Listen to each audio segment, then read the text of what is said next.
네, 여러분 반갑습니다. 오늘은 3월 17일, 오늘은 수요일입니다. 오늘도 박목사 채널에 방문해 주셔서 감사합니다. 오늘도 여러분에게 도움이 되는 그런 나눔으로 여러분들과 함께 하고 싶습니다. 구독과 좋아요, 그리고 여러분들 특히 좋아요 많이 눌러주시고요. 댓글도 많이 남겨주시면 좋겠습니다. 여러분들의 생각도 들어보고 싶고요. 또 많은 분들에게 공유해 주시면 너무나 감사하겠습니다. 지나간 것도 여러분들 말씀 어차피 그 안에서 함께 나누는 거기 때문에 지나간 것들도 여러분들이 한번 챙겨서 봐주시면 좋을 것 같아요. 지난번에 우리 아는 우리 이제 선생님 중에서는 카톡으로 오늘은 목사님과 점심을 먹었다 이러셔가지고 무슨 얘기인가 했더니 제가 올린 영상을 보시면서 식사를 하셨더라고요. 그래서 그렇게 얘기를 해주시니까 참 감사했습니다.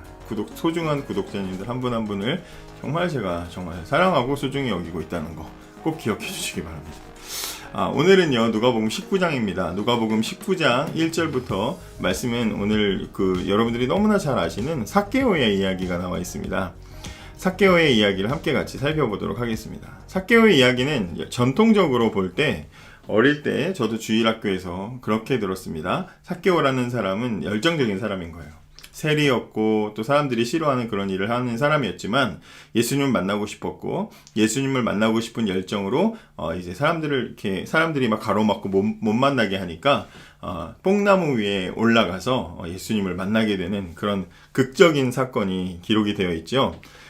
그런데 삭개오의 이야기가 물론 그렇게 된 스토리가 맞는데 과연 그 삭개오가 열정으로 그 나무 위에 올라갔을까라는 것을 생각해 볼 필요가 있습니다. 만약에 이 이야기가 그냥 우리가 받아들였던 전통적인 해석 그대로 이야기가 된다면 삭개오라는 사람이 나중에 예수님을 만나고 변화되잖아요. 그래서 남의 돈 뺐던 사람이 돈을 위해서 살던 인생이 이제는 남에게 나눠주는 인생으로 바뀌게 된단 말입니다. 그런데 그렇게 삭개오가 변화가 되는 결정적인 사건, 그러니까 예수님을 만나기 전에 예수님을 만나게끔 했던 결정적인 사건은 삭개오가 결심을 하고 나무 위로 올라가는 삭개오의 열정과 열심이 삭개오를 변화시킨 것이다. 이렇게 이해를 하게 되거든요. 그러니까 어떤 상황에서든지 열정적으로 열심으로 극복하면 거기에 대한 보답이 있다. 뭐 이런 식으로 하게 된다면 과연 이 누가가 그런 이야기를 하려고 오늘 본문을 기록했을까 할 생각을 해볼 필요가 있다라는 것이죠. 만약에 열심과 열정을 소개를 하려고 한다면 뭐 성경에도 보면 열정적으로 어떤 상황에서도 굴하지 않고 포기하지 않고 열정적으로 일을 해내는 사람들, 이제 목적을 향해서 달려가는 사람들의 이야기가 나와 있는데 뭐 예를 들면 가나안 여인은 자기 딸을 고쳐달라고 예수님에게 찾아왔더니 예수님이 이제 시험을 하죠. 이제 이 여자에게 이방인들을 개 취급하시면서 개한테는 안 준다 막 그러시니까 이 여자가 어떻게 합니까? 포기하지 않고 개 취급을 당해도 좋으니 부스러기라도 주십시오 하고 예수님에게 더 적극적으로 요청을 하죠. 이런 것들을 열정이라고 할 수 있습니다. 또 중풍병 걸린 친구를 고치기 위해서 치료받게 하려고 사람이 하도 많으니까 지붕을 뜯어가지고 친구가 누워있는 침대를 내리는 것을 볼 때 열정이라고 할 수 있죠. 그런 걸로 해석을 했을 때 나무를 타고 올라가는 삭개오의 모습은 분명히 열정적인 모습이라고 해석을 할 수가 있습니다. 그런데 오늘 삭개오의 그 열정적인 모습을 이야기하기 직전에 하나의 사건을 누가가 소개를 하는데 18장 35절부터 여러분들이 보셨을 그 말씀에 보면 이제 예수님께서 여리고로 들어가시기 직전에 만난 사건인데요. 예수님을 따라다니는 사람들이 많이 있을 때 소경이 길가에 앉아 있다가 예수님에 대한 소문을 듣고 이제 뭐라고 하냐면 다윗의 자손 예수여 나를 불쌍히 여기소서 하면서 예수님에게 도움을 요청하는 장면이 있습니다. 그랬더니 지나가는 사람들이 조용히 하라고 막 그러죠. 그러니까 이 사람은 소경이니까 예수님이 어디 계신지 안 보이니까 그냥 예수님이 나를 보도록 소리를 막 지르는 거예요. 그랬더니 사람들은 조용히 시켰지만 그러나 포기하지 않고 계속 소리를 질렀죠. 그리고 결국에는 예수님이 그 사람에게 찾아오시고 그 사람을 고쳐주셨죠. 기회가 없던 사람인데 열정적으로 소리를 질러서 예수님을 주목시켰고 그리고 예수님의 주목을 받았고 그리고 고침을 받았습니다. 열정적인 사람의 모습이 아주 전형적으로 소개가 되어 있어요. 또 우리가 잘 아는 이야기 중에 12해 혈루증을 앓았던 여인의 이야기도 있죠. 12해 동안 혈루증을 앓고 고생을 했던 여자가 예수님을 만나려고 할 때 정말 그 여인이 사실은 그렇게 사람들이 있는 데로 나가서 막 만날 수가 없는 위치인데도 불구하고 예수님을 만나야 되겠다라는 열정 하나로 예수님을 따라가서 예수님의 옷에 손을 대고 나중에 예수님 만나고 고침을 받게 되죠. 그런 어떤 열정적인 모습들이 성경에는 많이 소개가 되어 있는데, 그럼 과연 그런 맥락으로 삭개오의 이야기를 해석할 수 있는가라는 것입니다. 삭개오의 행동은 어떤 이야기를 해주고 싶은 것일까? 저는 이렇게 이야기하고 싶습니다. 삭개오는 열정적인 사람이 아니라 예수님을 알고 싶지만 그러나 자신을 노출하고 싶지 않은 사람이 바로 삭개오다. 이렇게 저는 정리를 하고 싶습니다. 3절에 보면 삭개오는 예수님이 어떠한 사람인가 보려고 거리로 나갑니다. 궁금했어요. 예수님을 만나고 싶었고 예수님에 대한 소문을 들었겠죠. 근데 이제 그 예수님이 여리고로 오셨다는 소문을 들으니까 이제 궁금하니까 예수님 보러 나갔습니다. 그러나 만약에 예수님을 정말 만나고 싶은 사람이었다면 키가 작았으니까 뒤에서 사람들 때문에 가려서 안 보였으면 어떻게 해야 돼요?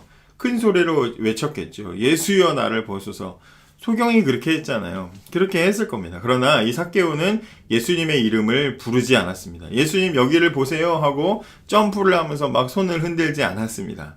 나뭇가지라도 종려나뭇가지라도 흔들면서 특별한 어떤 행동을 해서 예수님의 주의를 끌려고 하지 않았어요.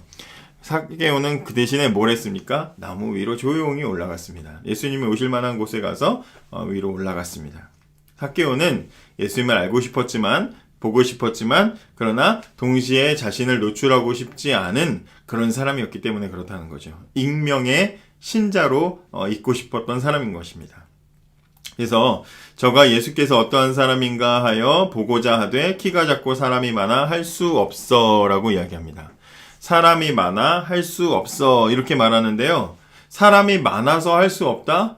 사람이 많아서 정말 할 수 없습니까? 이 문장의 뉘앙스는 사람이 많아도 소경은 분명히 그 앞에 소경은 소리 질렀고 예수님 불렀거든요. 보이지 않는 사람도 예수님의 관심을 끌었고 했는데 예수님을 보고 싶었지만 사람이 많아서 할 수 없어. 이거는 그 상황을 누가가 설명하는 게 아니라 삭개오가 그렇게 소극적으로 생각을 했다는 얘기를 하는 거죠. 사람이 많아서 할 수 없어요. 그리고 사람이 방해해도 사람이 많아도 할 수 있는데 소극적으로 생각했다는 거죠. 그리고 나서 3절과 4절에 보면 저가 예수께서 어떤 사람인가 하여 보고자 하되 키가 작고 사람이 많아 할 수 없어 앞으로 달려가 보기 위하여 뽕나무에 올라가니. 그러니까 3절과 4절은 삭개오의 마음이 당시에 이랬다라는 것을 보여주는 것입니다. 삭개오의 마음을 소개하는 것이고요. 그래서 누가는 예수님 보고 싶었지만 자신을 노출할 생각은 없는 사람, 그렇게까지 예수님을 볼 생각은 없었던 사람으로 소개를 하고 있었고, 예수님에 대해서 알고 싶지만 자신을 예수님에게 알리고 싶진 않은 그런 사람으로 소개를 하는 것이죠. 자, 그러면 삭개오는 왜 예수님에게 자신을 노출하지 않으려고 했을까요? 아마도 삭개오는 자신을 천국과 어울리지 않는 사람이라고 생각했던 것 같습니다. 삭개오를 소개할 때 처음부터 키가 작은 사람이라고 소개하지 않았고요. 예수님을 만나러 갔을 때 삭개오는 키가 작아서 예수님을 만날 수 없었다 이런 식으로 키가 작다는 걸 나중에 노출합니다. 다른 이야기들을 보면 어떤 장애를 가진 사람, 어떤 문제를 가진 사람들은 초반에 소개를 하지만 삭개오는 중간에 소개가 됩니다. 그러니까 그 얘기는 뭐냐면 삭개오의 물론 신체적인 문제도 분명히 있었겠지만 그러나 예수님을 만나기에는 삭개오는 이런 사람이었다라는 것을 보여주려는 것 같아요. 삭개오는 자기가 스스로 천국과 어울릴 수 없고 예수님에게 노출될 수 없는 사람이라고 아마 생각했던 것 같은데 그럴 수밖에 없는 것이 당시에 가장 그 죄인의 대표적인 직업이 세리였지요. 게다가 그 세리질로 부자가 됐습니다. 그런데다가 그런 어떤 부분들 때문에 사람들에게 미움을 받았죠. 그렇기 때문에 삭개오는 스스로도 예수님 앞에 설 수 없는 키가 작아 할 수 없는 사람, 만날 수 없는 사람, 예수님 앞에 만나기에는 하찮고 보잘것없는 사람이라는 것을 자기 스스로 그렇게 인식을 하고 있는 것이죠. 세상에서는 돈 가지고 이런저런 횡포를 부리면서 살았겠지만 하나님 앞에서 예수님 앞에서는 제일 쓰레기처럼 보이는 한없이 작은 보잘것없어 보이는 인생이 바로 삭개오의 인생이었다. 그래서 삭개오는 익명의 사람이고 싶었고 숨은 죄인으로 있고 싶었던 그런 마음을 가질 수밖에 없었다. 우리가 이렇게 이 본문을 이해하면서 볼 수가 있을 것 같습니다. 자, 그러면 이제 과연 그런 삭개오를 어떻게 바꿨는가, 누가 바꿨는가라는 문제를 생각해 볼 필요가 있죠.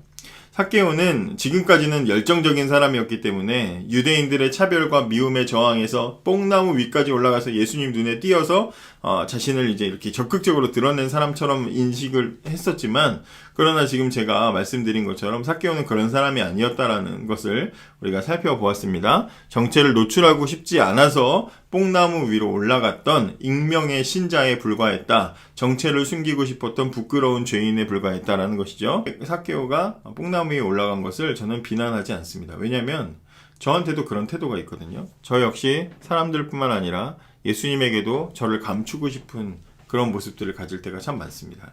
정작 제 자신의 모습을 아무에게도 노출하고 싶지 않으면서 예수님은 알고 싶은 이중적인 마음이 저한테도 있거든요.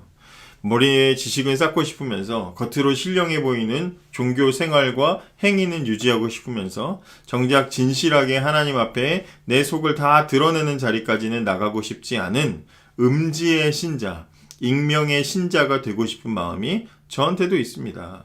그러나 여러분, 신자에게 가장 큰 복이 뭡니까? 소경은 예수님과 사람들 앞에서 내가 불쌍한 사람입니다. 불쌍하니 나를 고쳐주십시오. 나를 불쌍히 여겨주십시오. 이렇게 목청껏 소리를 질렀습니다. 소경이 자신이 불쌍하게 자랑스러워서가 아니라 자신을 다 드러내고 그리고 예수님으로 채우고 싶은 마음인 거죠. 거기에 기쁨과 축복이 있는 겁니다. 혈루증을 앓던 여인도 누가 나를 만졌느냐 했을 때 여인이 도망가지 않고 결국에는 자신을 다 드러내고 노출해버리죠. 그랬을 때 좋아서 한 겁니까? 숨기고 싶었지만 다 드러냈을 때 탈탈 털려서 비어있는 그 마음을 예수께서 채워주시는 거죠. 거기에 기쁨이 있는 겁니다. 신앙생활의 기쁨은 바로 거기서 얻는 거죠. 내가 가득 채우고 나로 가득 차 있어서 그래서 하나님과 내가 비슷하고 동등하게 뭔가를 가지고 나눌 수 있는 거기에 기쁨이 있지 않아요. 하나님과 그렇게 할 수도 없고요. 신앙생활의 가장 큰 기쁨은 바로 나를 비울 때, 나를 포기하고 완전히 나를 까발려서 드러냈을 때, 내 모든 온갖 썩은 것과 부끄러운 것들을 하나님 앞에 다 드러냈을 때, 그걸 다 보시고 긁어내시고 그곳에 하나님의 은혜와 사랑으로 채우시는 그런 은혜와 경험들이 있을 때 거기에 신앙생활의 기쁨과 거기에 이제 영광이 있는 거죠. 여러분, 저는 삭개오가 이렇게 참 못난 인간입니다. 삭개오를 비방하려고 이 말씀을 나누는 것이 아니라 삭개오와 같이 역사상 가장 급격하게 변화된 이 놀라운 사건이 과연 누구의 열정 때문에 일어난 사건인가를 정확하게 살펴보자라는 것입니다. 본문에서 뽕나무에 기어 올라가는 삭개오의 열정이라는 그 우리가 고정적으로 가지고 있었던 인식을 걷어내고 나면 불쌍한 죄인을 구원하시기 위해서 누구보다 강력한 열정을 가지고 찾아오신 분을 발견하게 되는데 그게 바로 예수 그리스도죠. 오늘 본문은 예수님을 만나기 위해서 열정적으로 찾아 나선 삭개오의 이야기가 아니라 익명의 신자로 살고 싶었던 삭개오를 찾아오신 예수님의 이야기로 보아야 올바르게 보는 것이죠. 삭개오의 모습을 걷어내고 나면 예수님의 열정을 우리가 발견할 수 있게 됩니다. 그의 핵심되는 구절이 4절이 아니라 10절이 된다는 것을 우리가 깨닫게 되는 것이죠. 인자에 온 것은 잃어버린 자를 찾아 구원하려 함이니라. 잃어버린 자를 찾아 구원하려는 것이 예수님의 오신 이유라고 성경은 분명하게 소개를 해주고 있습니다. 오늘 본문에서 다시 우리가 예수님의 관점으로 보면 예수님의 열정을 발견하게 되는데, 첫째로 예수님께서는 죄인을 우러러 보십니다. 예수님께서 죄인이 숨어있는 자리, 익명의 신자들이 들어가서 조용히 침묵하고 있는 그 자리까지도 지켜보신다라는 것을 우리가 발견하게 됩니다. 삭개오는 자신을 노출하지 않으면서 예수님을 보기 위해서 머리를 쓰죠. 그리고 예수님이 지나가실 만한 경로를 예측해서 먼저 가서 그곳에서 나무 위에 올라가서 이렇게 예수님이 오실 것을 지켜봅니다. 뽕나무라는 단어는 이 본문에만 나오는데요. 원래 이 큰 상록수라는 그런 큰 나무라서 사람들이 올라갈 수 있을 정도로 큰 나무라고 그래요. 삭개오가 나무 위에 올라가면 나무가 굉장히 크기 때문에 사람은 보이지 않고 지나가는 사람들은 훤히 볼 수 있는 것이 그 큰 상록수 뽕나무의 특징입니다. 그런데 삭개오가 예상치 못한 일이 벌어지는 거죠. 조용히 예수님이 그냥 모습만 지켜보려고 했는데 예상치 못한 사건이 일어납니다. 밑으로 지나가시던 예수님이 갑자기 나무 앞에서 멈춰 서시더니 나무 위를 우러러 보시는 거예요. 익명의 죄인으로 자신의 정체를 절대로 노출시키지 않으려고 했지만 예수님은 마치 처음부터 삭개오를 찾으려고 그곳에 오신 것처럼 나무 밑에서 멈춰 서시고 나무 위를 우러러서 삭개오를 쳐다보십니다. 두 번째로 예수님은요, 삭개오의 이름을 부르십니다. 너 이름이 뭐냐? 라고 물으시는 게 아니라 삭개오야 라고 그의 이름을 정확하게 불러주셨습니다. 여러분, 예수님이 나무 위의 사람을 삭개오야 부르는 것만으로 그 자리에 있는 모든 사람에게 삭개오의 정체가 완전히 탄로나게 되었습니다. 여러분, 정상적인 사람이라면 예수님을 만나기 위해서 그렇게까지 하지 않거든요. 나무 위에 올라갈 이유가 없습니다. 자기 스스로도 나를 가장 작은 자로 여겼고 천국과 가장 멀리 떨어진 자로 여겼던 죄인 중에 죄인, 부끄러운 줄 알기 때문에 거기 숨어 있었던, 남들의 눈에 띄고 싶지 않았던 그런 부끄러운 죄인이 거기 그렇게 숨어 있었는데 예수님께서 삭개오야 한마디 부르시는 그 말 한마디 때문에 그 순간 모두에게 삭개오의 정체가 까발려지게 되었습니다. 또 예수님의 열정은 거기서 한 걸음 더 나아가서 예수님은 친히 자신을 삭개오에게 초청하십니다. 기가 막힌 일이죠. 예수님을 살짝 그냥 보기만 하려고 있었는데 거기서 멈춰서 쳐다보는 것도 놀랍고 자신의 이름을 알고 부르시는 것도 놀라운데 거기다 대고 예수님이 뭐라고 그러십니까? 내가 오늘 너희 집에 가서 유하여야겠다 이렇게 말씀하십니다. 마치 삭개오의 집을 방문하는 것이 일정으로 정해져 있었던 것처럼 오늘 내가 너희 집에 가는 거 알지? 그걸로 간다 하고 말씀을 하시는 거예요. 삭개오가 초청을 했기 때문이 아니에요. 삭개오가 숨겼던 초대장이 떨어져가지고 이거 보니까 너희 집 갈게 한 게 아닙니다. 예수님이 스스로 삭개오에게 초청당해 주셨어요. 이 놀라운 사건이 일어나는 것입니다. 그러니까 예상치 못하게 삭개오에게 예수님이 다가오셨을 때 그 삭개오는 예수님을 두 팔을 벌려 환영을 하게 되는 것입니다. 여러분, 삭개오가 변화되는 결정적인 계기는 뽕나무 위에 올라가는 삭개오의 열정이 아니라 나무 위에 익명으로 숨어있는 그 삭개오를 굳이 찾아내어 그의 이름을 부르시고 그에게 직접 친히 그의 집으로 초대되어 가신, 초대당해 주시는 예수님의 열정 덕분이라는 것이죠. 여러분, 하늘 보좌의 우편에 계시던 하나님께서 친히 사람이 되어서 이 땅으로 오신 것이 예수님이시잖아요. 예수님의 열정은 거기서 멈추지 않죠. 예수님은 공생의 내내 죄인을 찾아다니시고 구원을 베풀어 주셨습니다. 어미새가 아기 새들을 그 날개 아래 모으는 것처럼 하나님의 자녀들을 부르시고 모아주셨지요. 많은 사람들이 예수님을 찾아왔고 도움을 요청했습니다. 그런데 예수님은 당신을 찾아온 사람들만 구원해 주신 게 아니라 예수님이 필요하지만 그러나 예수님에게 감히 다가오지 못하는 사람들, 예수님이 필요한 줄도 모르고 그렇게 비참하게 살던 사람들에게 찾아가셔서 자신을 숨기고 자신의 책임을 회피하고 뽕나무 같은 데 숨어있는 사람들을 일일이 찾아가셔서 그들을 우러러 보시고 그들의 이름을 부르시고 그들에게 친히 초청되어 그들을 변화시켜 주시는 분이 바로 예수님이라는 것이죠. 내가 오늘 너희 집에 거하여야겠다. 내가 오늘 네 마음에 들어가야겠다라고 마음의 문을 두드리시는 분이 예수님이시라는 것입니다.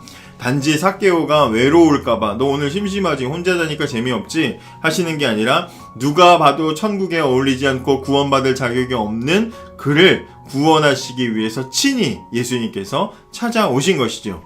자기 스스로도 보잘것없고 하찮은 인생인 줄 알았던 숨어있는 익명의 신자, 숨은 죄인이었지만 그런 인생도 사랑하셔서 구원하시려고 찾아오신 분이 바로 예수님이시라는 것입니다.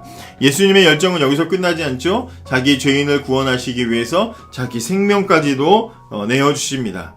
자신의 처지를 알고 불쌍히 여겨달라고 소리 지르던 죄인부터 스스로 나설 수 없이 비참한 자리에 숨어있는 죄인들까지 구원하시려고 자신의 생명과 피를 다 쏟아주신 분이 예수님이시죠. 불쌍한 죄인을 구원하시려고 더 불쌍한 자리로 내려가셨고 세상의 모든 작은 자들을 위해서 더 작고 낮은 자리까지 내려가 주신 분이 예수님이십니다. 그리고 모든 악한 죄인들을 대신해서 가장 부끄러운 십자가를 지고 죽으신 분이 바로 예수님이시죠. 예수님은 그 십자가 위에서 다 이루었다라고 온 세상에 숨어있는 죄인들이 다 들으실 수 있는 큰 소리로 다 이루었다라고 그렇게 말씀하셨습니다. 여러분, 누구의 열정으로 구원받았습니까? 누구의 열정으로 변화되었습니까? 삭개오는 예수님의 열정으로 구원받았고 변화되었습니다.